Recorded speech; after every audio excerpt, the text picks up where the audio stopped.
오늘은 8월 20일 창세기 11장 1절부터 9절까지입니다. 먼저 1절 있습니다. 온 땅의 언어가 하나요 말이 하나였더라. 원래 하나님의 천지를 창조했을 때는 언어가 하나고 말이 하나라고 표현되어 있죠. 그런데 그것이 이제 바벨탑 사건 때문에 언어가 나뉘어지는 것을 보게 돼요. 왜 하나님께서는 언어를 하나로 만들었을까요? 이유는 하나예요. 무엇이냐? 똑같은 사람들이 똑같이 모여 똑같은 언어로 하나님을 찬양하고 예배하게 하기 위하여 하나님은 언어를 하나로 만든 거예요. 그런데 사람들이 어떡하죠? 그 언어 하나인 언어로 자신의 욕심을 채우고 자신들의 죄를 짓는 데 사용하게 되지 않습니까?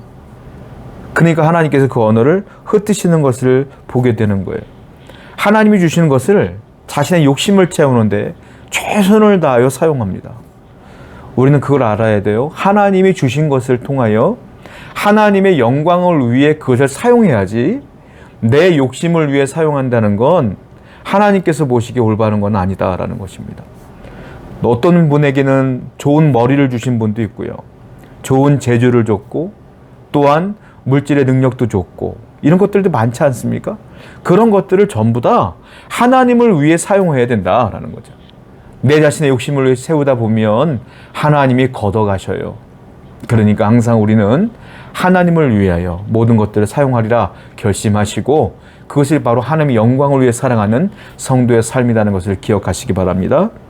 3절과 4절 서로 말하되 자 벽돌을 만들어 견고히 굽자 하고 이에 벽돌로 돌을 대신하며 역청으로 진흙을 대신하고 또 말하되 자 성읍과 탑을 건설하여 그 탑 꼭대기를 하늘에 닿게 하여 우리 이름을 내고 온 지면에 흩어짐을 면하자 하였더니 그들이 언어가 하나다 보니까 말이 잘 통해요. 그래서 말합니다.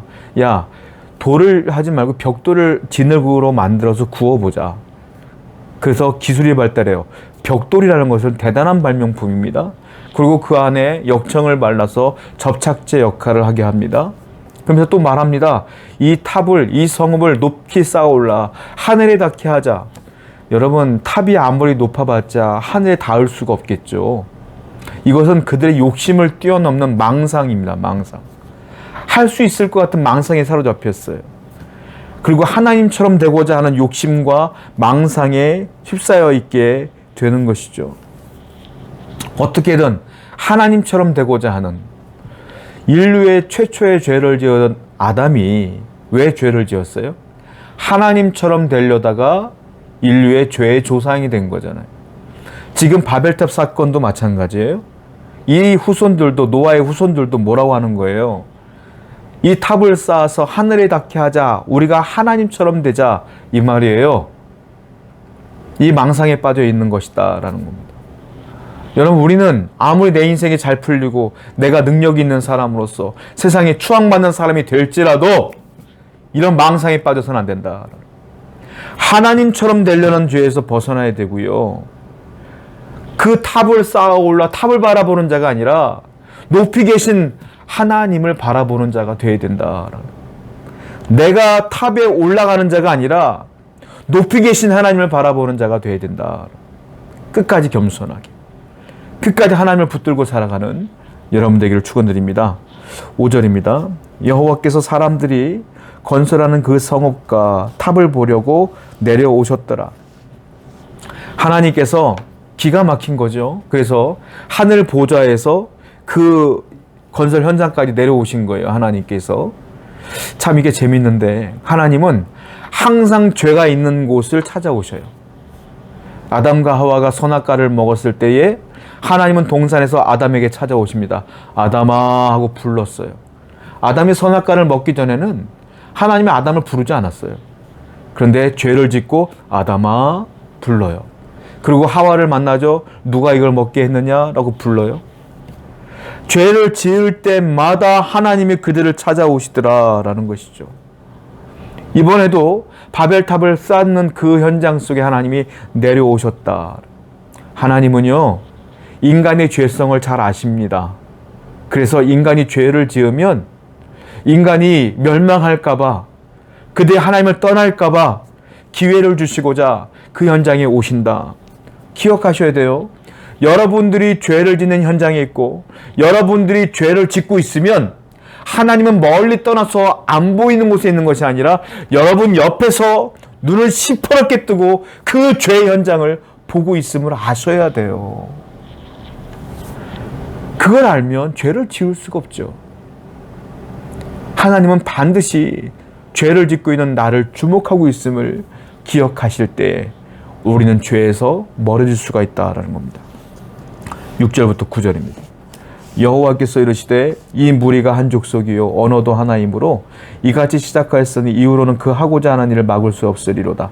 자, 우리가 내려가서 거기서 그들의 언어를 혼잡하게 하여 그들이 서로 알아듣지 못하게 하자 하시고 여호와께서 거기서 그들을 온 지면에 흩으셨으므로 그들이 그 도시를 건설하기를 그쳤더라. 그러므로 그 이름을 바벨이라 하니 이는 여호와께서 거기서 온 땅의 언어를 혼잡하게 하셨음이니라.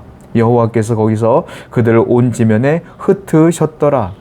하나님께서 안 되겠다, 언어가 하나다 보니까 말이 잘 통하나 보다, 언어를 혼잡하게 하자라고 해서 다른 언어를 만들었어요. 그랬더니 언어가 안 통하니까 뭐 일이 진척이 안 되는 거예요.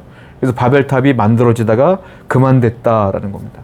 그 현장에 있던 사람들은 말이 안 통하니까 답답했겠죠. 하늘을 닿게 하고자 탑을 쌓았는데 그 탑이 건설되지 않으니까 힘들었겠죠. 그들에게는 고난이죠, 그것이. 근데 하나님께서는 그들에게 그 고난을 주신 거예요. 왜? 그 죄를 짓지 못하게 하려고. 그런데요, 하나님이 죄 현장에서 반응하시는 이 반응이 너무 달라. 예전에는 죄를 져서 어떻게 했죠? 홍수를 통하여 지면을 쓸어버렸어. 지금은 죄를 지었더니 어떻게 해요? 언어만 혼잡하게 했고 그냥 고난만 주신 거예요.